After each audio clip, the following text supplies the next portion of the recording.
ምናልባት በቀን 2-3 ነው አፕዴት የሚሆነው። የኛው ግን በጣም አፕዴት የሆነ ኦዲየንስ ነውና ኢንፎርሜሽን በደንብ የማትከታተል ፖለቲከኛ ወይም ደግሞ ፊገር ከሆንክ ኦዲየንሱን ካፕቸር ለማድረግ ያለህ እድል በጣም ጠባብ እንደሚሆን ነው ያየሁትና ኢትስ ፋሲኔቲንግ። እስካሁን ያየኋቸው ብዙ ማህበረሰቡም ብዙ ኢንትረስት አለው፣ በጣም ኢንጌጂንግ ነው። ካልተጠነቀቅ ደግሞ ካንተ የበለጠ ኢንፎርምድ የሆነ ማህበረሰብ ስለሆነ ስህተቶችን ልሰራ የምትችልበት እድል እንዳለም ይታየኛል። የስ እንኳን ደህና መጣ ብለናል ወደ ቲክቶክ። እስካሁን እዚህ በደንብ በጥራት ይሰማችኋል አይደለ? ሞዴሬተሮቼ ኦኬ፣ ቢሰማችሁ ነው ጸጥ ያላችሁት፣ ታፕ እያደረጋችሁ። ከዛ በኋላ ከጅዋር ጋር ቆይታ ካደረግን በኋላ አስቀድሜ እንደነገርኳችሁ ሊንክ እየጠየቁኝ ነው። የዩቲዩብ ሊንኩን ላክልኝ፣ ፌስቡክ ላይ ለጥፈላቸው እየጠየቁኝ ስለሆነ የዚህኛውን ሼር አድርገው። ኦኬ ምን ላክላቸው? የዩቲዩብ ሊንክ መስለኝ እየጠየቁ ያሉት። ልኬላቸዋለሁ። ቀጥታ ሼር አድርጉ። ሼር ስታደርጉት ኮፒ ይመጣላቸዋል። ኦኬ እዛው ላይ ሼር ማድረግ ይችላሉ። እሺ እዚህ ካሉ አንድ አፍታ ኦል አድርግላቸው። እስከዛ ላይክ ሼር ሰብስክራይብ ማድረግን እንዳትረሱ። የምትገቡ ሰዎች ላይክ ሼር ሰብስክራይብ ዩቲዩብ ላይ ላላችሁ፣ ቲክቶክ ላይ ላላችሁ ኮፒ ሊንክ ሼር ነው የሚባለው። ፌስቡክ አድማጮቼ አም ሶሪ ምንም ማድረግ አልችልም፣ ሪስትሪክሽን ተቀምጧል ባለፈው ውይይታችን ምክንያት። ይሄን ሼር ማድረግ ለምትፈልጉ ሰዎች የቀስቷን ቤንድ ያደረገችውን ቀስት እሷን ስትጫኑ ኮፒ ሊንክ የሚለው ይመጣላችኋል። እሱን ወስዳችሁ ፔጃችሁ ላይ ፔስት ማድረግ ነው። እሺ ወደ ጥያቄያችን እንምጣ። ጅዋር ያለፉትን 8 ዓመታት የአብይ አህመድ የስልጣን ጊዜ እንዴት ተገመግመዋል? ቲንክ ፕሮፌሰር መረራን ብትጠይቀው በጣም አሳምሮ ይነግርሃል። አንድ ሁሌ የሚጠቀመው ቃል አለች፣ from crisis to crisis እና ከአንድ ቀውስ ወደ ሌላ ቀውስ፣ ከዛ ቀውስ ወደ ሌላ ቀውስ እየሄን የመጣንበት ነው። በጣም ትልቅ እድል ሀገሪቷን ለአንዴና ለመጨረሻ ጊዜ ወደ ዲሞክራሲያዊ ሽግግር ለመውሰድ ያሉ ልዩነቶችንም በሰከነ ፖለቲካ ለመምራት የሚያስችል እድል ነበር። በኢትዮጵያም ሆነ በዓለም ታሪክ አብይ ኢንጆይ መጀመሪያ 1 ዓመት ያገኘውን የህዝባዊ ድጋፍ ያገኘ መሪ በጣም ጥቂት ነው። በጣም ከፍተኛ ድጋፍ ነው ያገኘው። ክሮስ ሴክሽን በብሔር፣ ሃይማኖት፣ ጾታ፣ እድሜ ሳይለይ በጣም ከፍተኛ ድጋፍ ነበር ያደገ የነበረው። ያ ድጋፍ ብዙ ነገሮችን ለመስራት የሚያስችል ህዝባዊ ጎርፍ ነበረ፣ ማዕበል ነበረ። ሜጀር ማንዴት ነበረ። ትዝ የሚለኝ የዛ ጊዜ ለመተቸት ራሱ በጣም ከባድ ሆኖ ነበረ።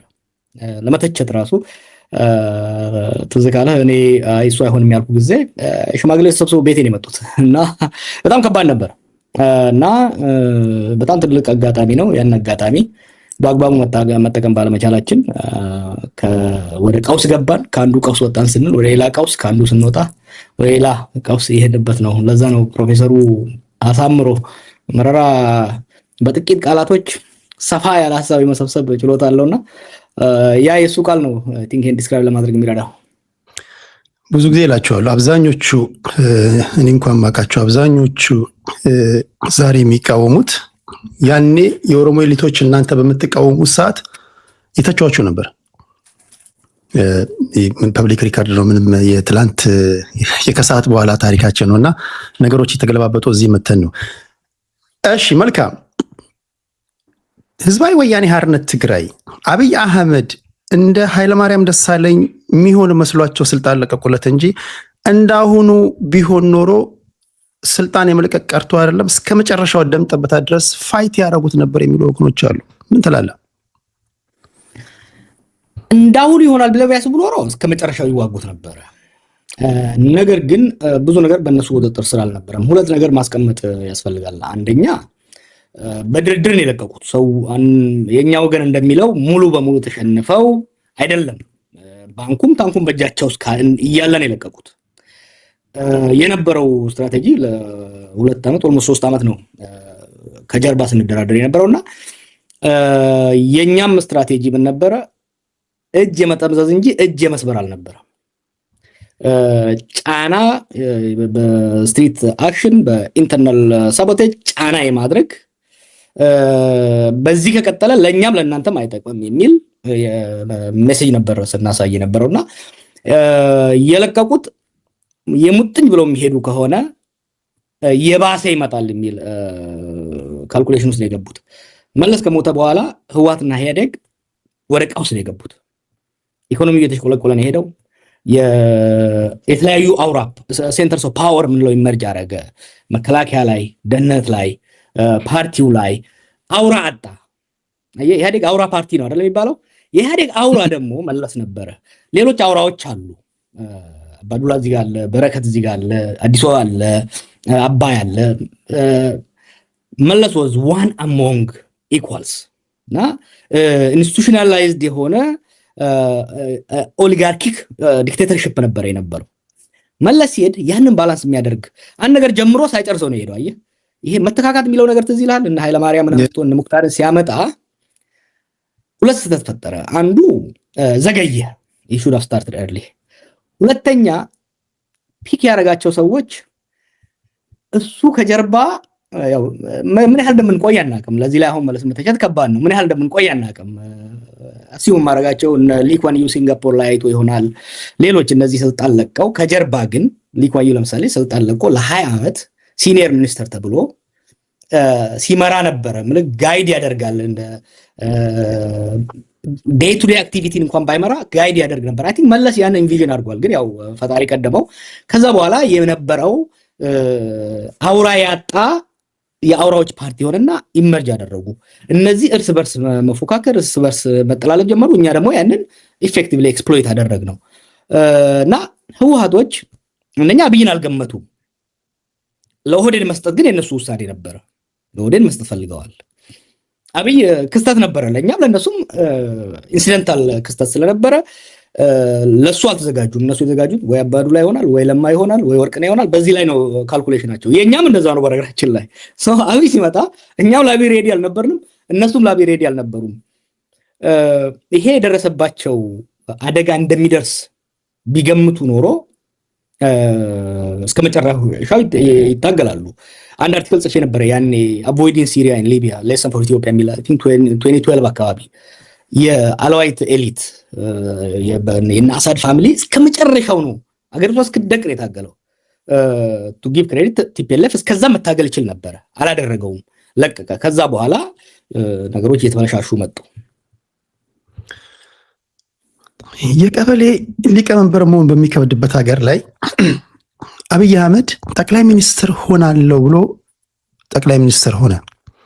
ይሄን እሱ ጠቅላይ ሚኒስትሩ ራሳቸው ቢናገሩ ብዙዎቻችን አናምንም ነበር። አብሯቸው የሰሩ ሰዎች ጠቅላይ ሚኒስትሩ ሆናለሁ ይለን ነበር ይላሉና አንተም በአንድ ወቅት ስትናገር ማመን አልቻልክም። ኬት እንዴት ሊሆን ይችላል ምናምን ብለህ ግራ የተጋባበት ዘመን ነበርና አብይ ጠቅላይ ሚኒስትር የሆነበት መንገድ ያስገርማል። አሁንም is very clever። ምንም ለሱን you have to give him credit። የመጨረሻው ስፕሪንት ላይ አንዳንድ ረጅም ሎንግ ዲስታንስ ሩጫ ላይ አንዳንድ ያልገመትካቸው ሰዎች ኢማጂን ኃይሌ ቀናኒሳ ምናምን እየሮጡ ነው እና የሆነ ቴዲ ሐዋሳ የሚባል ቴዲ ሐዋሳ በሩጫ እናቀውም እና በቃ ለሯሩጥ የገባ ሰው የመጨረሻው ላይ ላጥር ያለውና የቺ 2016 ላይ ያው እያየ ነው። የሱ አድቫንቴጅ ምን ነበረ? በስልጣን ሰርክል ነው ያደገው። ብዙ ሰዎች የማያውቁት በአባዱላ በብስር ነው ያደገው እና በዚህ በፓወር ኮሪደሩን እያየው ነው። የኢህአዴግን ኢንተርናል ዳይናሚክስ በደንብ እየተረዳ ነው የመጣው እና እኛ ያልነበረን አድቫንቴጅ ሌሎቹም ያልነበራቸው አድቫንቴጅ እሱ ነበረው። በጣም ይቀርባቸዋል፣ ይላላክላቸዋል፣ አንደርስታንድ አድርጓቸዋል። ፓወር የኢህአዴግ ኢንተርናል ፖለቲክስ እንዴት እንደሚሄድ የኢህአዴግ ኢንተርናል ፖለቲክስ ሳይሆን የኢንተርናል የኢህአዴግ አፐር ኤችሎን የበላይ አመራሩ ለበረከት ይቀርበዋል፣ ለሳሙራ ይቀርበዋል፣ ለበዱላ ይቀርበዋል፣ ለአዲሱ ይቀርበዋል፣ ለኩማ ይቀርበዋል። ቋንቋ ይችላል። ቋንቋ ብቻ አይደለም ቤተኛ ነው። አየህ very close። ህወሓት ማንጁስ የሚለውን ታውቃለህ? እነሱ የሚያሰድጓቸው ሪል ማንጁስ was አብይ። እና ያንን መጨረሻ ላይ ልክ 2015 16 አካባቢ 16 ላይ ሙክታር ላይ ሶፍት ኩ ሲደረግ ተሰልፎ መጣ። አምስተኛ ሆኖ አየህ ሶ እየተዘጋጀ መጣ። ራሱን አስተዋወቀ። በዛ ሰርክል ያሉትን አጋጫቸው። ሶ ሂ ስፕሪንትድ እና አጨራረሷ ላይ የሄደውን ሩጫ ለማድነቅ ቀላል አይደለም። ልክ እኛ ልንይዘው ስንል ሂ ዋዝ ጎን ምንም ማድረግ አልችልም። እኔም ብዙ ጊዜ የምለው ይሄንን ነው እና ብዙ ጊዜ አንደርስቲሜት የሚደረግበት መንገድ ይሄ ነገር ጤነኝነት ነው እላለሁ። እና ምንም አንድ ማዕቀድ ተደርጎ የመሳል ነገር አለ በፖለቲከኞች ዘንድና ኦኬ ያንን እንትን ለማለት ያን ነው። እሺ ወደ እሱ አሁንም ከሱ ጋር ትንሽ እንቆይ። መሽቶ በነጋ ቁጥር የአብይን ሁኔታ እንዴት ተገመግመዋለህ? ጡንቻው እየፈረጠመ ነው ሲመጣ እያየህ ያለው ወይስ እየቀጨጨ ሲመጣ ነው እያየህ ያለው? መጀመሪያ ላይ ያነሳሁትን ኮሜንት ላድርገው። የእውቀት ጉዳይ ላይ ታክቲካል እና ስትራቴጂክ አመራር አይደለም አብይ፣ ታክቲካል አመራር። ታክቲካል የጢባጢቤውን በደንብ ነው የሚችለው የፓወር ፖለቲክሱን እዛ አካባቢ ላይ። ስትራቴጂክ የሆነ አሁን ቀውስ ይወዳል፣ አድሚት ያደርጋል። ታውቃለህ፣ ቀውስ ይወዳል። በቀውስ ውስጥ የማለፍ ችሎታ አለው። ቀውስን አርግቦ ግን አረጋግቶ ሀገር ለመምራት አልቻለም። ለምን? ታክቲሻን ነው። ይሄ ከምንድን ነው የሚመጣው? ህወሓቶች እንመለስ ብአዴንን፣ ኦፒዲዮን፣ የደቡብ ፓርቲ ሲመሰርቱ ፒክ ያደረጓቸው ሰዎችም ስትራቴጂክ ሊደርሺፕ ሊሆኑ የሚችሉትን ሰዎች እየመቱ ታክቲካል አስፈጻሚዎችን ብቻ ነው ሲያሰለጥኑ ያደረጉት እና ሁሌ እንደምለው የስትራቴጂክ ሲቹዌሽን ሩም ውስጥ አላስገቧቸውም። ታክቲካል ሩም ውስጥ ነው ለአፈጻጸም ነው የሚጠሩት። እና አንድ እሱ፣ ሁለተኛ ደግሞ ጁኒየር ኦፊሰር ስለነበረ በመከላከያ ውስጥ በኦፕሬተርነት፣ ከዛ ደግሞ በፓወር ኮሪደሩ ላይ ነው እያስፈጸመ ነው እንጂ የመጣው ስትራቴጂክ ውስጥ አልነበረም። የትምህርት ዝግጅቱ የአመራር ልምዱ ተደማምሮ ስትራቴጂክ አመራር ሊያደርገው አልቻለም። ለዚህ ነው አሁን ከቀውስ ሊያወጣን ያልቻለው። ቢገር ፒክቸር ማየት አልቻለም። ዴይ ቱ ዴይ ነው ማኔጅ እያደረገ፣ ቀን ተቀን ቀውሱን ነው ማኔጅ እያደረገ የመጣው። አሰ ታክቲክ ዩ ሃቭ ቱ ጊቭ ኢት ቱ ሂም ኢዝ አ ታክቲሽን። ስትራቴጂክ ግን አት ሌቭል ኦፍ ኃይለሥላሴ አት ሌቭል ኦፍ መለስ በዛ ደረጃ መጫወት አልቻለም። ስትራቴጂክ ላይ እንዴት ነው እየፈረጠመ የመጣው? በጣም ኢንትረስቲንግ ነገር ነው ኢትዮጵያ ውስጥ የሆነው። በአንድ ወገን የአገረ መንግስቱ አቅም እየመነመነ ነው የሄደው። የአገረ መንግስት አቅም በምንድን ነው የሚለካው? አንደኛ የሀገሪቷ ክልል፣ የሀገሪቷ የቆዳ አለ አይደለም፣ በዛ ውስጥ የአብሶሉት የጉልበት የበላይነት፣ የመቅጣት የመሸለም አቅም፣ ፐኒሸር ሪዋርድ እንደ ዋና እንትን አገረ መንግስቱ እንደዛ መሆን አልቻለም። እሱ እየተመናመነ መጥቷል። ሁለተኛ አቢሊቲ ቱ ታክስ ሪቬኑ ለመሰብሰብ የአይኤምኤፍ ዳታ ስታየው ታክስ ቤዝ ማስፋት ነው የተፈለገው። ግን ታክስ እየተደረገ ያለው ከኢህአዴግ ዘመን ራሱ ሽሪንክን ያደረገው በአዲስ አበባ እና በዋና ከተሞች አካባቢ ብቻ ነው ታክስ እየተደረገ ያለው። ምክንያቱም ከዛ ውጭ ያለው ከስቴቱ ኮንትሮል እየላላ ሄዷል ማለት ነው። እና የሀገረ መንግስቱ አቅም እየተዳከመ ነው የመጣው። በተቃራኒው ግን ስልጣን በጣም በአንድ ሰው እጅ ጠቅልሎ ነው የገባው። እና አሁን አፄ ኃይለ ሥላሴ ስዩም እግዚአብሔር ነበሩ፣ አብሶሉት ሞናርክ ነበሩ። ከምኒልክ ዘመን እነኚህ ዋርሎርዶቹን ወደዛ ወደ እናንተ አካባቢ ያሉትንም ወደኛ አካባቢ ያሉትንም እና አባ ጅፋርንም እና ጦናንም እየደቆሱ ሴንትራላይዝ አድርጓል ኃይለ ሥላሴ። ስቴት ሴንትራላይዝ እያደረገ ነው የመጣው። አብይ ግን ፓወርን በጣም ነው የጠቀለላት። በኋላ ልታነሳው ትችላለህ። አሁን ሰሞኑ በዚህ በናሽናል ዳያሎግ ያደረገውንም ስታይ በጣም ነው ያጠቃልለው። አንድ ነው ያደረገው። ችግሩ ምንድነው? ስልጣንም በጣም ነው ኮንሶሊዴት ያደረገው። ግን የስልጣኑ አቅም፣ ስልጣኑ ብሮድካስት የሚደረግበት የሀገሪቷ ክልል ግን እየመነመነ እየጠበበ ነው የመጣውና ዶንት ኖ እንዴት ኤክስፕሌን እንደማደርገውና ሁለት ኮንትራዲክሽን ነው። ለዛ ነው አሁን አንተ ይሄን የምታነሳው ጥያቄ በጣም ኢንትረስቲንግ ነው። በፖለቲካል ሳይንስ ክላሶችም የሚነሱ ናቸው። ሬርሊ ነው የምታየው አንድ አምባገነን በጣም ፈልጣማ ሆኖ ሲመጣ በሀገሪቷ በሙሉ። ለምሳሌ መንግስቱን ብትወስደው 74 ላይ ወደ ስልጣን መጣ። በ79 ተጻራሪዎቹን በሙሉ መጥቷል። በ81 82 በአብዛኛው ሀገሪቷን ከተወሰነ የኤርትራ ቆላማና ተወሰነ ሐረርጌና ኦጋዴን በስተቀር ጸጥ ረጭ ማድረግ ችሏል። አሁን ይሄኛው ግን አልቻለም። በዛ እስከ 8 ዓመት በኋላም አብዛኛው ሀገሪቷ ክፍል እስከ ቢሾፍቱ ድረስ በአማጺ እንቅስቃሴ ያለበት ነው እና ይሄ ነው ኮንትራዲክሽን ነው የሚታየኝ። ጀዋር ኤክስትሪም ሌፍት ዊንግ ነበረ።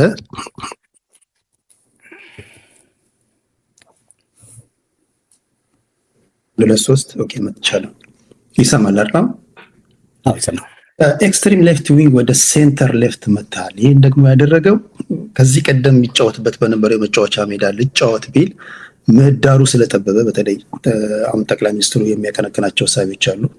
ከዛ ጋር ለመስተካከል የግድ ማርሽ መቀየር አለበት የሚሉ ወገኖች አሉ። ማርሽ ቀየረ ነው አሁንም ትላንት ባለበት ሀሳቢ ውስጥ ነው ያለው። ሀብ ትሩዝ ኦኬ፣ ግማሽ ልስጥና ግማሽ ልውሰድ።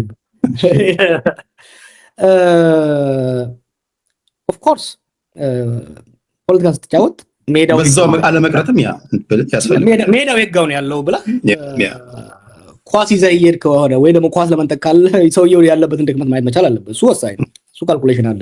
ሁለተኛው ደግሞ እኔ በኦሮሞ ናሽናሊዝም ውስጥ ነው ያደግኩት። የኦሮሞ ናሽናሊዝም ትግል ነው ሰካሄድ የነበረው። የኦሮሞ ናሽናሊዝምን ብዙ ያልተረዳው በቄሮ ጊዜ ወደ መካከል እንዳመጣ ነው ብዙ አልተረዳም። እስከ ኦሮሞ ፈርስት ካምፔን ድረስ የኦሮሞ ንቅናቄ መፈክር ኦሮሚያ ሻል ቢ ፍሪ ነበር። ኦሮሚያ ሻል ቢ ፍሪ ማለት ከኢትዮጵያ እንገንጣለን፣ ምን ጥያቄ የለውም። እኛ ግን ኦሮሞ ፈርስት አለ። ኦሮሞ ፈርስት እና ኦሮሚያ ሻል ቢ ፍሪ ፈርስት መካከል ኦሮሚያ ሻል ቢ ፍሪ እና ኦሮሞ ፈርስት መካከል ያለው ልዩነት መጽሐፉ ላይ ጽፌዋለሁ። ብዙዎች ያኔ ቀስ ብለን ነው ሙቭ ያደረግነው። የኦሮሞን ህዝብ ጥያቄ ለመመለስ ከኢትዮጵያ መገንጠል ሳይሆን ኢትዮጵያ ላይ መብታችንን ማጥንጣት የሚል ነው እና በዛ ሄደን መጨረሻ ላይ ያጫሉ መፈክር አለ 4 ኪሎ ትገባለች የሚል በዛ የተቋጨው ማለት እና ይሄ ወደ ሴንተር የመምጣቱ ነገር እኔም ብቻ ሳይሆን ሙቭመንቱን ወደ ሴንተር የማምጣቱ ነገር በአብይ ዘመን የተጀመረ ሳይሆን ከአብይ በፊት ራሱ ቀስ ብለ ሪቶሪካሊ ለጠጥ ነው ብሔረተኛ ነው ሪቶሪካሊ። ፕራክቲካሊ ግን ትርክቱን መፈክሩንም አመጣ ነው፣ ትርክቱንም ወደ መካከል አመጣ ነው። ስሎጋኑ ግን ለብዙ ሲያይ ሞቢላይዝ የሚያደርግ ነበረ፣ ግን መሀል ነው የመጣ ነው። አሁን በማንነት ላይ የነበረውን የኦሮሞ ናሽናሊዝም ወደ ምን አመጣ ነው? ወደ ኢኮኖሚ አመጣ ነው። ወደ መሬት አይደለም ማስተር ፕላን እኮ የማስተር ፕላን እኮ ኢት ዋዝ ኢኮኖሚ ሴንተር ሙቭ አደረግን ወደ ሴንተር። አሁን ደግሞ ከዚህ በፊት ያያቸው 4 ዓመት አካባቢ የትርክት አድጀስትመንት ያስፈልጋል ብዬ የጻፍኩት ረጅም ጽሁፍ ነበርና ከዛም ጀምሮ እስር ቤትን ቁጭ በደንብ አሰብኩበት። ሞር ወደ ሴንተር ማምጣቱ አስፈላጊ ነው። አንደኛ ለኦሮሞም አስፈላጊ ነው። ወደ ሴንተር ማምጣት አለበት ፖለቲካው።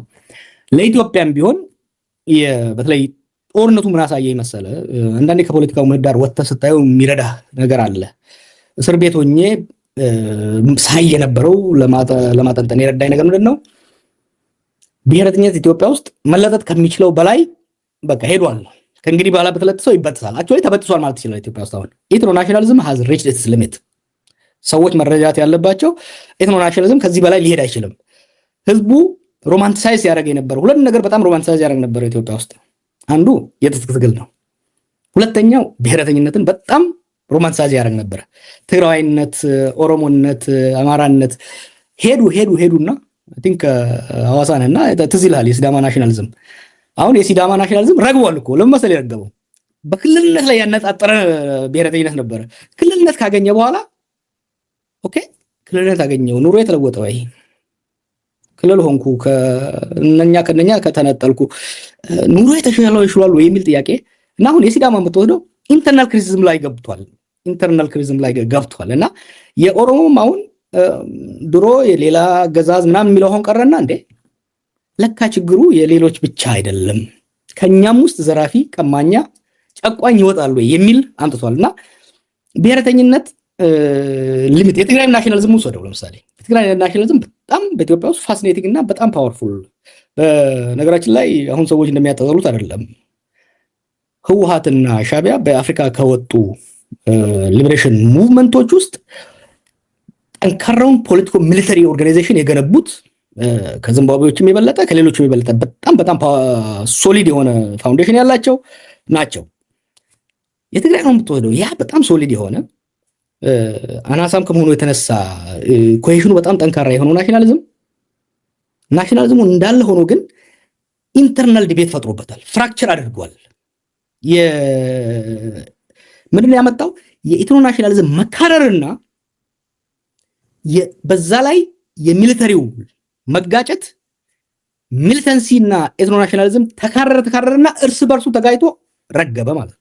ስለዚህ ነው አሁን ሰሞኑን ከእንትና ጋር ስናወራ ነበር፣ ከቴዲ ጋር ስናወራ አንዱ ለምን ጦርነት ያልተጀመረው ቴዲ ወደ ኋላ ልውሰድና 2020 የትግራይ ጦርነት ከመጀመሩ በፊት ከ2019 እስከ 2020 እኮ ኮሌክቲቭሊ አብደን ነበር እንደ ህዝብ።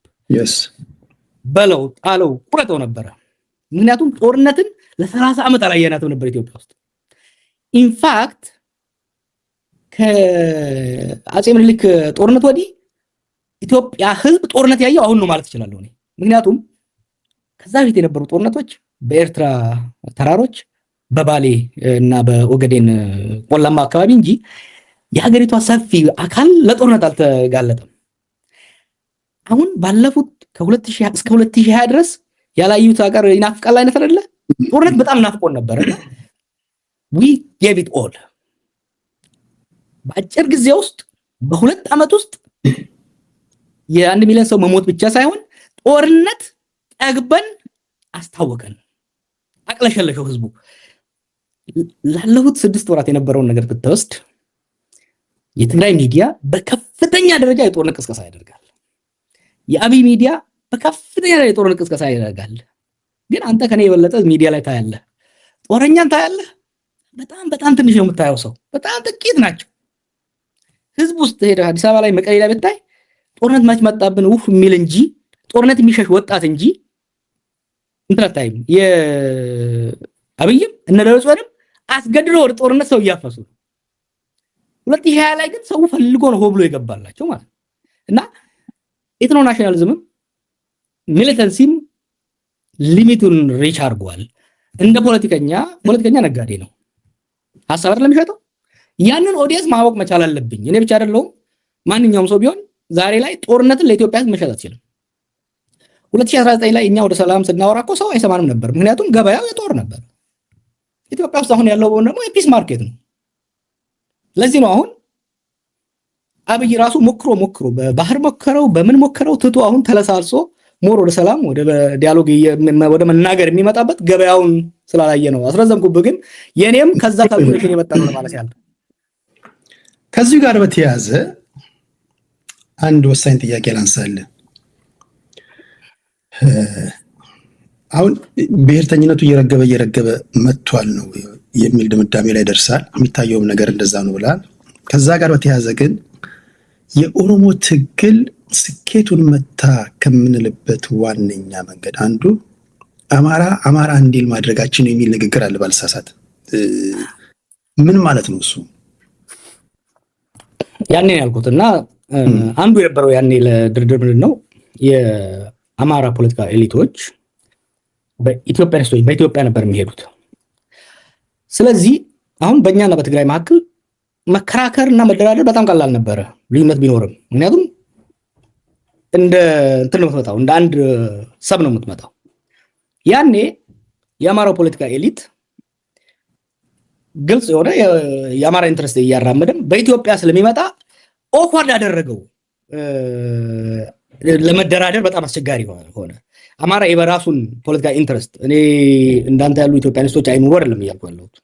ኢንፋክት መብዛት አለባቸው፣ ከተለያየ አካባቢ ይመጡና ሲቪክ ናሽናሊዝም የሚያራምዱት መኖራቸው ጥሩ ነው። ነገር ግን በኦሮሞና በአማራ መካከል፣ በትግሬና በአማራ መካከል በሚደረግ ድርድር ግን ወረድ ብሎ የኔ ኢንትረስት፣ ክልላዊ ኢንትረስት፣ የብሔር ኢንትረስት፣ የቡድን ኢንትረስት ይሄ ነው ብሎ አርቲኩሌት ለማድረግ መሄድ መቻል አለበት እና ለዛ ነው አሁን ብዙ ጊዜ አሁን ከአማራ አክቲቪስቶች እና ከአማራ ኃይሎች ጋር እየተካረረ ይመስላቸዋል አንዳንድ ሰዎች፣ ግን እንግባባለን። ምክንያቱም ድንበሩ የጋው የሚል ብዙ ነገር ሞክረናል። አሁን ባለፉት 6 ዓመታት ፍሬ ያፈሩ አይመስላቸውም እንጂ ለብዙ ሰዎች እያፈራ ነው። ኢንተረስት የጋው እንደሚቆም መረዳዳት ይቻላል። ለዛ ነው ስለነበረው የክሊር አድርጎ የራሱን ኢንተረስት አርቲኩሌት አድርጎ መምጣቱ ጠቃሚ ነው። አሁን ናሽናል ዳያሎግ ላይ ወሰደው ናሽናል ዳያሎግ ላይ የአብንም የብልጽግናም የኢዜማም አብረው ረግጠው የሚወጡበት እድል ታያለ አትሊስት የሚዘገበው እውነት ከሆነ ማለት ነው። እና ኢንተረስቱን እንደዛ አርቲኩሌት ሲያደርግ እዚህ ጋር ከነካሁት ፈቀቅ ሊልኝ ይችላል፣ እዚህ ጋር ከነካሁት ሊገፋኝ ይችላል የሚል ክሊር የሆነ መደራደሪያ ነጥብ ይኖራል ከሚል የተነሳ ነው። ከመጽሐፍ አንድ ብቻ አልጠይቀህ በጣም እኛን የሚመለከት ስለሆነ የከተማ ልጆች አላችሁ ብዙ ጊዜ ስላችሁ የነበረውን ነገር ጀዋር እዚህ ጋር አስቀምጦላችኋል። በነገራችን ላይ የሐልጸጸትም የጀዋር መሐመድ መጽሐፍ ነው። ይሄን የላከልኝ ወዳጄ መሐመድ ነው። መሐመድ ቴንኪ በጣም አስፈርሞ ነው የላከልኝ። ቴንኪ ጀዋር ፈርመ ስላላከልኝ። ገጽ 49 ላይ 3.3 አብዛኞቹ ከተሜ ስለሆኑ የፖለቲካ ንቃታቸውም ሆነ ፍላጎታቸው ያን ያህል ጠንካራ ስላይደለ ወደ ፖለቲካ እንቅስቃሴ የመሳብ ዕድል አልነበረኝም ትላለና በኢትዮጵያ ፖለቲካ ውስጥ ፖለቲካውን የሚዘውሩት የከተማ ልጆች አይደሉም የሚል ትርጉም ነው ለኔ የሰጠኝና ማለት እኔም የምጋራበት ነው። እንዴት እንዲህ ልትል ቻልክ? እስኪ ትንሽ አብራራልኝ። የከተማ ልጆች ፖለቲካ ውስጥ ከተማ አሁን ነው ቅድም ያን ነገር ያለው ጦርነት ለመጀመሪያ ጊዜ ኢትዮጵያን የነካካው አሁን ነው የምልህ። ኢትዮጵያኖችን አብዛኛው ኢትዮጵያ የነካካው አሁን ነው የምልህ ከምኒልክ ጊዜ ወዲህ። ለዚህ ነው እኔ ድሙ ጋር ተወልጄ ከዛ አሰላ ስመጣ ጦርነቱ ነው እንግዲህ ያደግነው እኛ። የአሰላ የዞናችን ዋና ከተማ ሆና ሳለ የአሰላ ሰው ግን ጦርነት ስለመኖሩ ስለ ግጭቱም አያውቅም። ከተማው ስለ ፖለቲካ ስታወራው ራሱ ይደብረዋል። በቃ ጨቅጫቃ ነው። እና የከተማ ልጅ ስለ በዛ ጊዜ ወይ ጎበዝ ተማሪ ከሆነ ስለ ፊዚክስ አለበለዚያ ስለ ቺክስ ነው ማውራት የሚፈልገው እንጂ ስለ ሌላ እና እኛን እንደ ፋራ ነው የምታዩን ስለ ፖለቲካ ስናወራ። ይደብራቸዋል ፖለቲካ። እና የሞከርኩት በጸባይ ኤሪያ ትንሽ ሞክርና ካልሆነ ተወዋለሁ። እና ጊዜ ወሰደብኝ ከተሜነትን ለመረዳት። ቆይቼ ነው የተረዳሁት። እንዴ ደብራቸዋለሁ እንዴ ለካ ያልኩትና አሁን ስነግራቸው ስለ ታሪክ ትንሽ ነገር ስለያደኩበት ምናምን ትንሽ እንትን ይሉና ከዛ ድፕርቱ ስለሚገቡ እስቲ እንቀይር ቶፒክ እንቀይር ይባላልና ለዛ ነው የከተሜው አሁን እኮ አብዛኛው የኢትዮጵያ ፖለቲከኛ ብትወስድ ከአዲስ አበባ ከብርሃኑ ነጋ በስተቀር አብዛኞቻችን እኮ ያያያደን ያደግ ነው የለም። አሁን እናንተ እየመጣችሁ የለም ያሉትም ትንሽ የምታያቸው ብሔር ውስጥ ገብተው ምናምን እንደዛ ነው ያሉት። በጣም ኢንተረስቲንግ ስለሆነ ያነሳውልና በጣም ስዳረቅበት የነበረውን ነገር ስላጠነከርክልኝ ነው የጠየቁት። ወደ ምክክር ኮሚሽን ሰዎች ልምታል የተወሰነ ጥያቄ ማለት ጠይቃለሁ። ብዙ የምናነሳቸው ነገሮች አሉ። በዚህ በምክክር ኮሚሽን የኢትዮጵያ ጥያቄ ወይም ደግሞ የኢትዮጵያ ፖለቲከኞች ጥያቄን ብለው የኢትዮጵያ ተቋጠረ ቋጠሮ ይፈታል ብለህ ትጠብቃለህ? አይፈታም፣ ግን ጠቀሜታ እንዳለው አሁን አንዳንድ ነገሮች እያየሁ ነው። በመጀመሪያ ኮሚሽን ውስጥ ያሉ ሰዎች ብዙዎቹ ከዛ በፊት ብዙ ሰው የማያውቀውን ባለፈው ቴሌ ላይ ስለ ኮሚሽነሩ ደስ ይሉኛል ስለ ሰዎች ሲታጩ የነበረ እዛው ላይ ስላልከው አውቃቸዋለሁ። ከና ኃይሌ ገብረስላሴ ጋር የኢትዮጵያ ሀገር ሽማግሌዎች ለሰላም የሚል ቡድን ሆነው አግኝተው ነበረ ከመታሰሪ በፊት እና we have to give credit to people ኢትዮጵያ ውስጥ በተለይ ሰላም ቀደም እንዳልኩ ጦርነትን በጣም ስለሞከር ነው ከኛ ቀድመው እኛ ስለ ሰላም መናገር ከመጀመራችን በፊት